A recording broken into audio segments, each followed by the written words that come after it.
Hello everyone, welcome back to my channel. और आज हम बात करेंगे आंसर राइटिंग पर। आज मैं आप सबको बताने वाली हूँ कि आंसर राइटिंग कैसे करें। और इसके बाद वीडियो आएगी कॉलेज वाले बच्चों के लिए टाइम टेबल, हाउसवाइफ के लिए टाइम टेबल, और जो हमारे दो ग्रुप बनने वाले हैं 2023 एंड 24 के लिए 25 सितंबर से, उनकी वीडियो भी आपको इसी बीच में मिल जाएगी, क्योंकि सारी की सारी वीडियोस को मैंने शेड्यूल में लगा दिया है। वो अपनी टाइमिंग पे और अपनी डेट पे खुद ही पोस्ट हो जाएगी, तो आप सब उनको देख सकते हैं। और इसके बाद मेरी वीडियो सीधा आपको 26 सितंबर को मिलेगी। बट जो शेड्यूल में वीडियो है वो सारी आपको टाइम टू टाइम मिलती रहेगी, उनको आप देख सकते हैं, वॉच कर सकते हैं। एंड चलिए अभी स्टार्ट करते हैं आंसर राइटिंग कैसे करते हैं ये चीज। इवन देखो, जैसे आंसर राइटिंग करनी है, यहाँ पे मैं आपको रफली आइडिया दूंगी, क्योंकि ये वीडियो को यूट्यूब पे नहीं डालनी है, आप सबको ही बतानी है। अब यहाँ पे आप ध्यान से देखो, मान लो कोई भी क्वेश्चन है, उस क्वेश्चन में 3 चीज़ें होती है। एक तो आपको जो स्टार्टिंग में लिखना होता है, वो वैसे तो उसको संदर्भ बोलते हैं, बट उसको लिखना नहीं होता आपको, हेडिंग को, ठीक है, बस स्टार्टिंग करनी होती है। तो 3 पार्ट में क्वेश्चन होता है हमेशा। एक तो सबसे पहले तो चलो मैं आपको एक चीज़ वो बाद में समझा दूंगी कि कैसे क्वेश्चन को समझते हैं। अब क्वेश्चन में 3 पार्ट आते हैं, एक उसकी स्टार्टिंग, एक उसका बॉडी जो बीच का मेन पार्ट होता है, और एक उसका कंक्लूजन यानी कि उसका निष्कर्ष। अब आप यहाँ पे ध्यान से सुनना, आपको किस पोर्शन में कैसे वर्क करना है। ये जो आपका पहले वाला पोर्शन है, इसमें अगर आपका हिस्ट्री का क्वेश्चन है तो आपको देखना है कि जो क्वेश्चन पूछा गया है उसका कोई हिस्टोरिकल बैकग्राउंड है क्या। अगर उसका कोई हिस्टोरिकल बैकग्राउंड है तो आपको उसी से स्टार्टिंग करनी है। बट अगर क्वेश्चन ज्योग्राफी का है तो आपको देखना है कि इसका कोई ज्योग्राफिकल, जैसे मान लो भूकंप के बारे में पूछा गया है, तो हाल ही में कोई भी भूकंप आया है क्या, आप उससे स्टार्ट कर दीजिए। मान लो किसी और जलवायु परिवर्तन पे या किसी और पे क्वेश्चन पूछा गया है, तो उसकी कोई रिपोर्ट हाल ही में आई है क्या, उससे स्टार्ट कर दीजिए। अब बात आती है पॉलिटी की। अगर पॉलिटी का क्वेश्चन है तो आपको क्वेश्चन को देखते ही देखना है कि क्या इससे संबंधित कोई आर्टिकल है या इससे संबंधित कोई सुप्रीम कोर्ट का कोई निर्णय है, तो उससे आपको स्टार्ट करना है। या फिर कोई भी डाटा, फैक्ट, कोई भी चीज ऐसी हो जो उससे रिलेटेड हो। उसके बाद बात आ जाती है इकोनॉमी की। इकोनॉमी में तो देखो आपको आई थिंक कि एवरी क्वेश्चन में डाटा मिलेगा, तो यहाँ पे आपको उस डाटा से स्टार्टिंग कर देनी है। ये होता है स्टार्टिंग। यहाँ पे आपका एक्स्ट्रा नंबर मिल जाता है अगर आप ऐसे किसी भी उस चीज से रिलेटेड से स्टार्टिंग करते हो। और उसके बाद आता है बॉडी। बॉडी में आपको मेन वो चीज बतानी है जो पूछी गई है। कुछ लोग होते हैं कि पूछा गया है आपसे, मान लो चुनौतियों का समाधान पूछा गया है कि ये चीज क्या है और इसकी चुनौतियों का समाधान बताइए, तो आपको चुनौतियां भी 1-2 बता देनी है, क्योंकि आपको उनका आखिरकार समाधान बताना है तो बतानी पड़ेगी। बट अगर कई क्वेश्चन ऐसे होते हैं कि आपसे किसी चीज का लक्ष्य पूछा गया है और आप लक्ष्य को बता नहीं रहे हो, और आप बता रहे हो कि इसका चुनौतियां क्या है, इसके समाधान क्या है, तो उसका कोई भी बेस नहीं होता, उसका कोई नंबर आपको नहीं मिलता। इनफैक्ट जो एग्जामिनर होते हैं उन पर बैड इम्पैक्ट जाता है कि आप उनको भ्रमित करने की कोशिश कर रहे हो, तो वहां पे आपके नंबर कट जाएंगे। तो यहाँ पे आपको मेन जो पूछा गया है, अब वो चीज मैं आपको अभी बाद में समझा दूंगी कि कैसे आपको पता चलता है कि आपने क्या पूछा गया है, क्या बताना है। तो यहाँ पे आप मेन काम कर देंगे। उसके बाद आएगा कंक्लूजन। अब आपने यहाँ पे जो लिखा और यहाँ पे जो लिखा, इसका एक छोटा सा 2 लाइन में कंक्लूजन होता है। कंक्लूजन मीन्स अगर आपने यहाँ पे बॉडी स्ट्रक्चर में किसी चीज की चुनौतियां, किसी चीज के बारे में कुछ बताया है, मान लो सामाजिक समस्याओं पे कोई टॉपिक था निर्धनता वाला, तो यहाँ पे आपको मेन बॉडी में आपने उसके बारे में जो भी क्वेश्चन में पूछा गया है आपने वो बता दिया। अब यहाँ पे आपको जो कंक्लूजन है उसका निष्कर्ष आपको ऐसे देना है जैसे कि हाँ, हालांकि ऐसी ऐसी चीजें हैं, बट हमारी सरकार इस पे प्रयास कर रही है और जल्दी ही ये चीजें ठीक हो जाएगी। क्योंकि आपको यहाँ पे हमेशा पॉजिटिव वे में लेके जाना है, कभी भी आपको निगेटिव नहीं जाना है। जैसे कुछ लोगों के आंसर में होता है कि ऐसा तो हो ही नहीं सकता, ऐसे शब्दों का आप निष्कर्ष में बिल्कुल भी यूज ना करें, हमेशा पॉजिटिव रहे, नो निगेटिव। ओके, तो आपका पॉजिटिव निष्कर्ष से देखो, निष्कर्ष में आपको बिल्कुल सटीक नहीं बता सकती, क्योंकि हर क्वेश्चन का अलग निष्कर्ष होता है। अभी मैं आपको क्वेश्चन को दिखा दूंगी, उससे आप समझ जाएंगे कि कैसे लिखना होगा। तो ये जो 3 मेन पार्ट होते हैं, इनको आई थिंक कि आप अच्छे से समझ गए होंगे। तो मुझे नहीं लगता कि आंसर राइटिंग में अब किसी को प्रॉब्लम आएगी। और आप लोग ग्रुप के जो बच्चे हो, आप लोगों को लाइव में भी ये चीजें समझा दी गई है कई बार लाइव करके, और ऐसे भी, तो आई थिंक कि अब कोई डाउट नहीं होना चाहिए। अब जो बचा मेन काम वो है आपकी प्रैक्टिस। वो जब तक आप नहीं करेंगे, देखो ये चीज स्टार्टिंग में मैंने भी फेस की थी।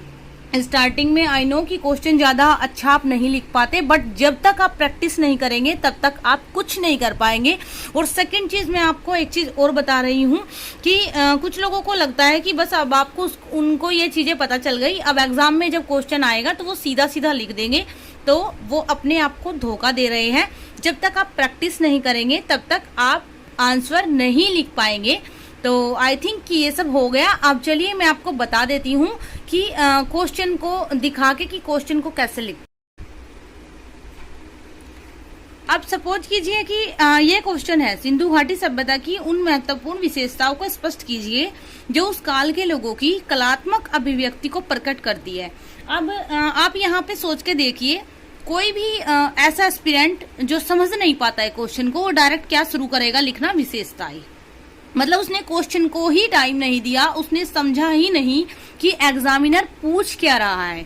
अब यहाँ पे ध्यान दो आप, उन महत्वपूर्ण विशेषताओं, यानी कि हमें ओनली उनको बताना है जो उस काल की कलात्मक अभिव्यक्ति को प्रकट करती है। बाकी सारी जाए भाड़ में, हमें कुछ नहीं बताना है, कचरा नहीं भरना है, सिंधु घाटी सभ्यता के बारे में एक पेज नहीं भर देना है। सिंधु घाटी सभ्यता के बारे में ओनली हमें थोड़ा सा जो संदर्भ है, क्योंकि देखो अभी मैंने बताया था ना कि अगर हिस्ट्री का क्वेश्चन है तो आप चले जाओ कि उससे रिलेटेड पास्ट में क्या चीज थी। तो यहाँ पे मैंने स्टार्टिंग की, सिंधु घाटी सभ्यता या हड़प्पा सभ्यता उत्तर पूर्व में वर्तमान अफगानिस्तान से पाकिस्तान तथा उत्तर पश्चिम में भारत तक विस्तारित थी। तो यहाँ पे आपने स्टार्टिंग कर दी।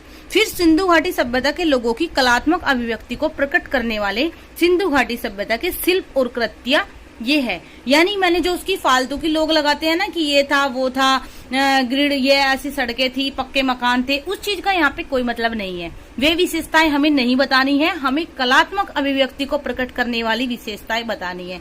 यहाँ पे पहली जो उनकी चीज थी जिससे लगता है कि वो कलात्मक अभिव्यक्ति वाले थे, कला में उनकी बहुत ज्यादा रुचि थी, ये थी पहली मर्द भांड। कुम्हार के चाक का उपयोग वो लोग करते थे। हड़प्पा सभ्यता के जो मर्द भांड थे उन पर सरल क्षैतिज रेखाओं से लेकर ज्यामितीय प्रतिमान, ताड़, पीपल वृक्ष, ये सब बने होते थे। तो ये चीज निर्धारित करती है कि वो कलात्मक अभिव्यक्ति वाले थे। सेकंड चीज, मूर्तियां, धातु शिल्प और मोम की मूर्तियां बनाई जाती थी। उसके बाद लाल बलुआ पत्थर की पुरुष धड़ की प्रतिमा हमें मिली है, जो कि एक एग्जाम्पल है। ये भी सिद्ध करती है कि वो कलात्मक अभिव्यक्ति वाले लोग थे। यहाँ पे दूसरे आ जाता है मुद्राएं। सेल खड़ी से बनी हुई मुद्राएं थी, और मोहनजोदड़ो से भी हमें प्राप्त हुई थी पशुपति की मुद्रा, वो भी विशिष्ट कलाकृति वाली है, तो इससे भी साबित होता है। अब लिपि, ये बॉडी पार्ट वाला पार्ट है, ये आपका संदर्भ हो गया। जैसे मैंने बताया था कि किसी उससे स्टार्ट करेंगे, ये आपका बॉडी पार्ट वाला हो गया। अब लिपि, लिपि भी उनका दाएं से बाएं लिखना था। अब देखो हम लोग कैसे लिखते हैं, वो लोग लिपि को दाएं से बाएं लिख रहे थे। और एक चीज और बता दूं, आज तक इस लिपि को कोई पढ़ नहीं पाया है। तो हड़प्पा की लिपि वर्णा अक्षरों में नहीं थी, चित्रात्मक थी, यानी कि चित्रों में आपको बताया गया था हर चीज को, जिसको आज तक पढ़ा नहीं गया। ये चीज भी साबित करती है कि वो कलात्मक अभिव्यक्ति वाले इंसान थे। अब बात आती है मनके और आभूषण। उनके जो मनके का निर्माण था वो सूर्यकांत, सेलकड़ी जैसे पत्थर, तांबे और विभिन्न पदार्थों के उपयोग से बनता था, और ये हमें चन्हुदड़ो और लोथल में मनका कार्यशाला में मिले हैं। तो ये चीज भी साबित करती है कि वो कलात्मक अभिव्यक्ति वाले थे। अब छठा पार्ट है कि सिंधु घाटी के लोग भी सौंदर्य प्रसाधन और काजल का उपयोग करते हैं। अब आप देखो कि उस एरा में भी, आप खुद सोच के देखो कि कब की ये बात थी, और तब भी काजल का उपयोग लेडीजें करती थी। तो कितनी कलात्मक, कितनी सौंदर्य के प्रति अधीन वो युवतियां या वो महिलाएं थी। तो ये चीज आप देख सकते हैं। उसके बाद आ जाती है बात निष्कर्ष की। तो उपयुक्त उदाहरणों से सिंधु घाटी के लोगों के कौशल, कलात्मक अभिव्यक्ति के दर्शन होते हैं।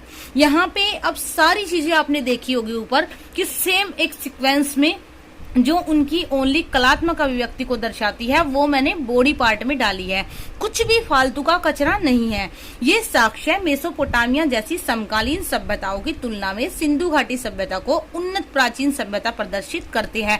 यहाँ पे अब आप यहाँ से लेकर ये चीज आप अच्छे से देख सकते हैं। यहाँ पे मैंने अपने देश को सर्वोपरि कर दिया और मैंने यहाँ पे साबित कर दिया कि बाकी जो भी उस टाइम की मिस्र की, चीन की सभ्यताएं थी वो हमारी सिंधु घाटी सभ्यता से नीचे थी और उनका आज कोई अस्तित्व भी नहीं है। हमारी सिंधु घाटी सभ्यता आज भी है। तो ये चीज पॉजिटिव में चली गई। तो यहाँ पे अगर किसी का मार्क्स देने का जो भी मन करता है वो इससे एक एक्स्ट्रा देगा।